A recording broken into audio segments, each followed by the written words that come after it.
Hello, welcome students. We were in linear equation in two variable. Part first हम लोग देख चुके हैं लीनियर इक्वेशन टू वेरिएबल का। समझ में आया आप लोगों को? मुझे लगता है समझ में आ ही गया होगा। बेसिक था, स्टार्टिंग था। चलिए अब हम लोग linear equation in two variable को आगे बढ़ाते हैं पार्ट सेकंड के लिए। हम लोगों ने पिछले क्लास में चर्चा की थी कंसिस्टेंट एंड इनकंसिस्टेंट की बात हमने की थी। टॉपिक हमारा था कंसिस्टेंट एंड इनकंसिस्टेंट। ओके, ये दोनों हमारा टॉपिक था। मतलब कंसिस्टेंट और इनकंसिस्टेंसी, जैसा कि कोऑर्डिनेट के हिसाब से लीनियर इक्वेशन पे आपने इक्वेशन को लीनियर इक्वेशन को स्लोप फॉर्मेट में y equals to mx plus c का फॉर्मेट बना करके आपने क्या किया, टेबल क्रिएट किया। टेबल आपने जब क्रिएट किया जिसमें कि x एंड y के लिए आपने दो वैल्यू निकाले, दो या तीन वैल्यू आपने निकाला और उन दोनों वैल्यू को निकाल करके आपने कार्टेशियन प्लेन पे इसको ड्रॉ किया। देखिए केसेस क्या हैं। फर्स्ट केस में मैं हल्का छोटा छोटा कार्टेशियन प्लेन बना रहा हूँ। ये एक कार्टेशियन प्लेन हमारा हो गया x axis and y axis, that is origin x dash y dash. मान लीजिए कोई वैल्यू इसमें आ रहा है, इसमें आ रहा है, इसमें आ रहा है, ठीक है। तो जैसा कि equation let us consider that कि 2x plus 5y equals to 10। एक इक्वेशन ये है, इक्वेशन फर्स्ट, ठीक है। दूसरा equation 3x plus 4y equals to 12। मान लीजिए कि ये दूसरा इक्वेशन, ठीक है। आपके पास दो इक्वेशन है। इक्वेशन का फॉर्मेट मैं आपको बताऊंगा, स्टैंडर्ड इक्वेशन का फॉर्मेट। पहले एग्जांपल लेकर के मैं आपको बता रहा हूँ कंसिस्टेंट और इनकंसिस्टेंट का मतलब क्या है। कंसिस्टेंट का मतलब आप समझिए कि x और y का कोई निश्चित वैल्यू या तो यूनिक हो, एक अकेला वैल्यू मिले, या फिर बहुत सारे वैल्यू मिले, या एक भी वैल्यू नहीं मिले। कंसिस्टेंट का मतलब अगर x और y का कम से कम एक वैल्यू आपको मिल जाता है, मतलब सॉल्यूशन अगर मिल जाता है तो वो कंसिस्टेंट होगा। बहुत सारे सॉल्यूशन अगर मिलते हैं तो भी कंसिस्टेंट होगा। लेकिन अगर एक भी सॉल्यूशन नहीं मिलता है तो वो इनकंसिस्टेंट के आधार पे आएगा।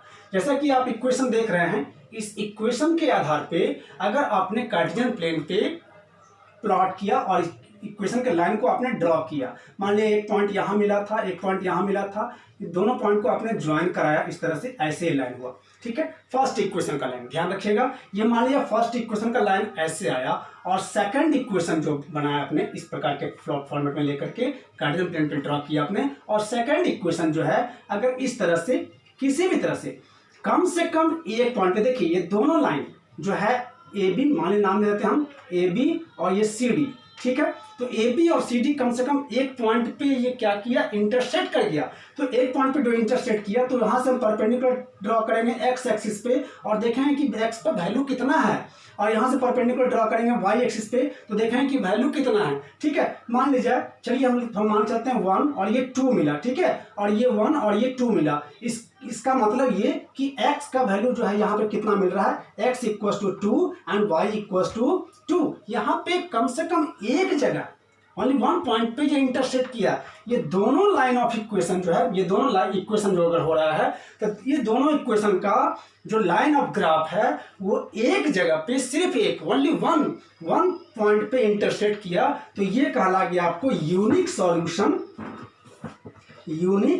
सॉल्यूशन हो जाएगा इसका मतलब, और इसे ही हम कह देंगे कंसिस्टेंट, ठीक है। मतलब एक से आंसर इसका मिल गया, इस क्वेश्चन का, इन दोनों क्वेश्चन का से x और y का एक वैल्यू हमें मिल गया, तो ये कंसिस्टेंट हो जाएगा। दूसरा केस हम लेते हैं कि मान लीजिए ये हमारा कार्टेशियन प्लेन था, x axis and y axis हमारा ये ओरिजिन है।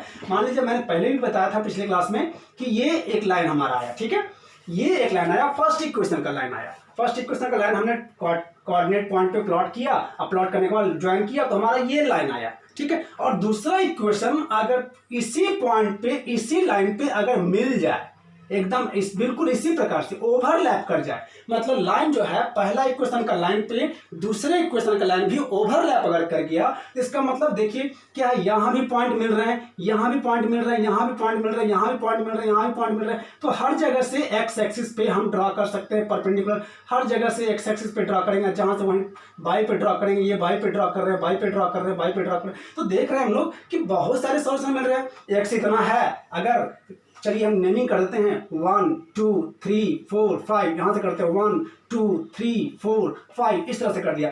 तो यहाँ पे हम देख रहे हैं क्या कि ये जो पॉइंट मिल रहा है, ये इस पॉइंट के बारे में बात कर रहे हैं। इस पॉइंट पे अगर मिल रहा है तो इसका मतलब इसका कोऑर्डिनेट क्या था 5, इसका मतलब कि एक्स का वैल्यू अगर 5 है तो बाई का वैल्यू कितना मिलेगा 1 मिलेगा। ये पॉइंट के बारे में अगर बात करें तो अगर एक्स का वैल्यू 4 है तो बाई कितना होगा 2 होगा। ये पॉइंट के बारे में बात करें तो एक्स का वैल्यू 3 है तो बाई का वैल्यू 3 होगा। मतलब ये हमारा क्या हुआ कि दोनों लाइन ऑफ इक्वेशन से क्या हुआ, दोनों लाइन जो है एक दूसरे को ओवरलैप करेगा। तो बहुत सारे पॉइंट्स मिल रहे हैं हमारे पास, बहुत सारे पॉइंट मिल रहे हैं, तो मेनी सॉल्यूशन होगा इसके, यहाँ पे ये कहला जाएगा मेनी सॉल्यूशन, है ना। जब मेनी सॉल्यूशन इसके हो गए तो ये भी आपका कंसिस्टेंट ही आ गया, कंसिस्टेंट ये भी कहा जाएगा कंसिस्टेंट। मतलब कंसिस्टेंट दोनों केस में हमारे पास हो रहा है कि अगर x का कम से कम एक वैल्यू, एक्स वाई का कम से कम एक वैल्यू आए या बहुत सारे वैल्यू आ जाए, ठीक है। तो दोनों ही स्थिति में वो सिस्टम ऑफ इक्वेशन जो होगा कंसिस्टेंट कहला जाएगा, ओके। लेकिन अगर सिचुएशन कुछ ऐसा हो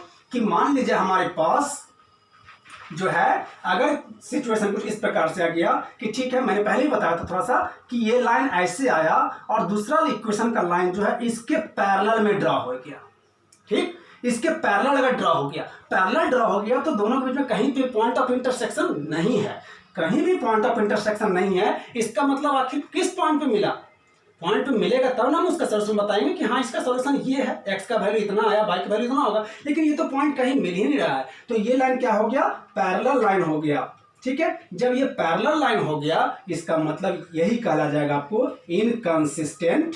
पहले मैं लिख दूं इसको, पैरेलल जब हो गया इसका मतलब no any solution, no solution at all. जब नो सॉल्यूशन, एक भी सॉल्यूशन नहीं है तो यही हो जाएगा आपका इनकंसिस्टेंट, ओके।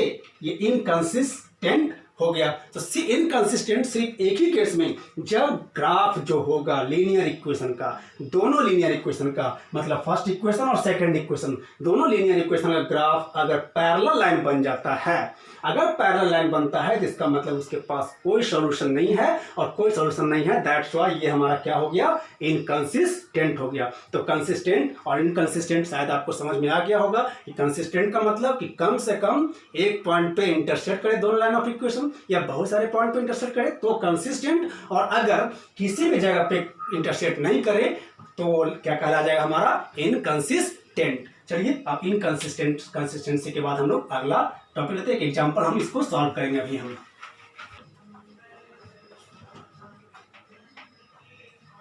स्टार्ट करो, तो स्टार्ट करते हैं हम लोग। चलिए हमारे पास मान के चलते हैं दो इक्वेशन हमारा है, एक 2x + 3y = 13 और 3x + 4y = 18। हमारे पास ये दो इक्वेशन हमने लिया है। अब इन दोनों इक्वेशन को पहले हम प्लॉट करते हैं कार्टेशियन प्लेन पे और उसके बाद देखते हैं कंसिस्टेंट है या इनकंसिस्टेंट ये है।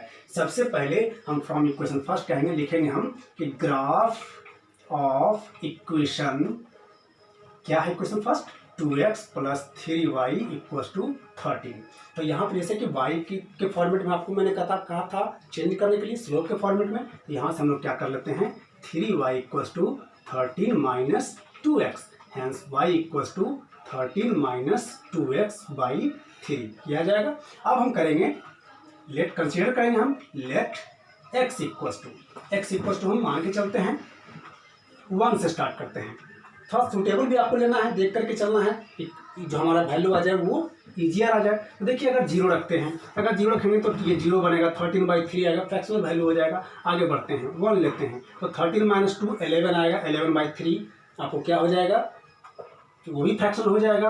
तो हम ऐसा करते हैं -1 लेते हैं, -1 लेते हैं। चलिए -1 ले रहे हैं हम x = तो यहाँ से हमारा y क्या मिल जा रहा है, देखिए 13 - 2 × -1 / 3, दिस रिजल्टिंग 13 - क्या बन जाएगा प्लस, तो 13 × 2 15/3, इसका मतलब 5 हो गया। एक हम और कंसिडर कर लेते हैं। लेट x इक्वल टू, अब आगे बढ़ते हैं, 2 रखा जाए क्या, 2 जब 4, 13 माइनस 4 कितना आएगा 9, 9/3 देखिए हम वैल्यू आ जाएगा, तो 2 रखा जाता है। तो अब क्या मिलेगा, y equal to 13 minus 2 into 2 upon 3 equal to 13 minus 4 9, 9/3 this equal to कितना आ गया 3। तो आपके पास दो कोऑर्डिनेट देखिए मिल गए हैं। पहला क्या कि जब हमने x रखा -1, तो यहाँ पे हम टेबल में लिख लेते हैं x इक्वल टू -1, तो y कितना मिला था 5, ये y इक्वल टू हो गया हमारा 5। फिर दूसरा हमने क्या किया, x इक्वल टू हमने लिया 2, तो दूसरा हमने लिया x2, तो इस पे y का वैल्यू कितना मिला 3, फिलहाल 3। चलिए फिलहाल 2 ही लेके चलते हैं, क्योंकि ज़्यादा लेंगे तो वीडियो ज़्यादा लंबा हो जाएगा आपका। हम लोग को अगला इक्वेशन भी सॉल्व करना है। तो हमारे पास ग्राफ ऑफ इक्वेशन के लिए ये कोऑर्डिनेट तो हो गया, ये हम रेडी करके रख लिए हैं, ठीक है। अब अगला इक्वेशन को, ग्राफ ऑफ ये सेकंड वाला इक्वेशन को अब हम सॉल्व कर लेते हैं, ठीक है। इमीडिएटली तुरंत देखिए सॉल्व हो जाता है फटाफट एकदम। तो क्या कर रहे हैं, अब ग्राफ ऑफ इक्वेशन हम ले रहे हैं 3x + 4y = 18। अब कहते हैं क्या कि 4y = 18 माइनस 3x आएगा, hence y = 18 minus 3x upon 4। अब हम करेंगे लेट x इक्वल टू, सोच के चलिए अगर रखते हैं हम 0, तो 3 इंटू 0 0 बन गया, तो जब 0 हो जाएगा 18/4 फ्रैक्शनल वैल्यू हमारा आ सकता है, ठीक है। -1 अगर रखा जाता है तो क्या होगा, 18 3 प्लस हो जाएगा 21 फ्रैक्शनल आ जाएगा।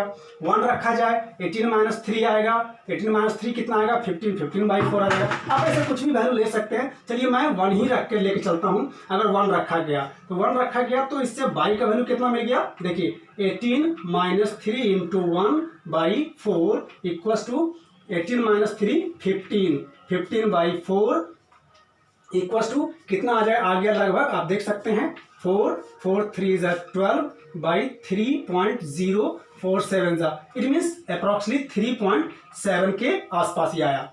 अब हम कहते हैं x इक्वल टू, अब 2 रखा जाए, x इक्वल टू जब 2 रखा जाएगा तो y का वैल्यू क्या मिलेगा, 18 माइनस 3 इंटू 2/4 इक्वल टू कितना हो गया, 3 2 6, 18 माइनस 6 कितना हो गया 12, 12/4 कितना मिल गया 12/4, इट मीन्स वैल्यू 3 आ गया। तो अब हम क्या करेंगे कि दूसरे ग्राफ ऑफ इक्वेशन के लिए इसका टेबल हम तैयार कर लेंगे अलग से। ये टेबल हमारा रेडी हो गया है, x एंड y, हमने पॉइंट को प्लॉट किया, x रखा हमने 1, ओके, तो y का वैल्यू कितना मिला 3.7 आ गया। अब हम रख रहे हैं x equal to 2, x equal to 2, तो y का वैल्यू कितना मिल रहा है 3। अब हम जरा सा गौर कीजिएगा, देखिए पहला इक्वेशन जो हमारा था, पहला इक्वेशन में 2 और 3 दोनों मिल रहा है, और इसमें भी 2 और 3 दोनों मिल रहा है, इसका मतलब कि x और y का आंसर यही दोनों होगा। अब देखिए कैसे इंटरसेक्ट करेगा, ये इजियर वे हम इसको कार्टेशियन प्लेन पे प्लॉट करेंगे, ठीक है, दोनों लाइन ऑफ इक्वेशन को।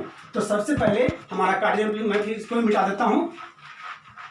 तो हमारे पास ये कार्टेशियन प्लेन हमारा रेडी है, x एक्सिस 0, y एक्सिस ये, चलिए ये 1 2 3 4 5, 1 2 3 4 5, 1 2 3 4 5, इस तरह से नेगेटिव हम लोग डायरेक्शन ले लिए। 5 तक मैंने 5 तक इसलिए मैंने लिया कि मैं देख रहा हूँ टेबल में मैक्सिमम वैल्यू जो है वो 5 तक है, इसलिए मैंने 5 तक लिया है, ठीक है।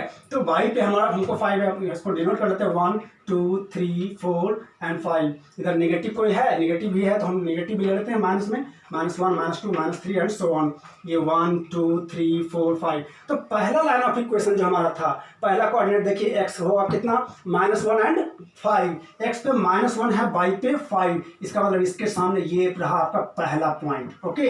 दूसरा पॉइंट कितना है 2 एंड 3, x एक्सिस पे 2, y एक्सिस पे 3, इसके सामने ये पॉइंट रहा ये। अब हम इन दोनों को लाइन को मिलाकर आगे हम प्रोड्यूस कर लेते हैं, ठीक है। अब दूसरा, ये फर्स्ट इक्वेशन का लाइन ऑफ ग्राफ हो गया। अब दूसरा इक्वेशन जो हमारा है ये, और उसको प्लॉट करेंगे, x का वैल्यू कितना 1, तो y कितना 3.7, x 1 है तो y 3.7, इसका मतलब लगभग इस जगह पे ये पॉइंट यहाँ पे आएगा, ठीक है। दूसरा पॉइंट कहाँ है 2 एंड 3, मतलब यही पॉइंट आपका है 2 एंड 3, सेम पॉइंट मिल गया। अब इसको क्या करेंगे हम लोग, यहाँ से इसको ज्वाइन करके आगे प्रोड्यूस इस तरह से कर लेंगे। अब आप देखिए क्या हुआ, ये दोनों लाइन ऑफ इक्वेशन जो है किस जगह पे इंटरसेक्ट कर गया, तो x एक्सिस पे 2 पे मिला, अब y पे कहाँ मिला 3 पे मिला।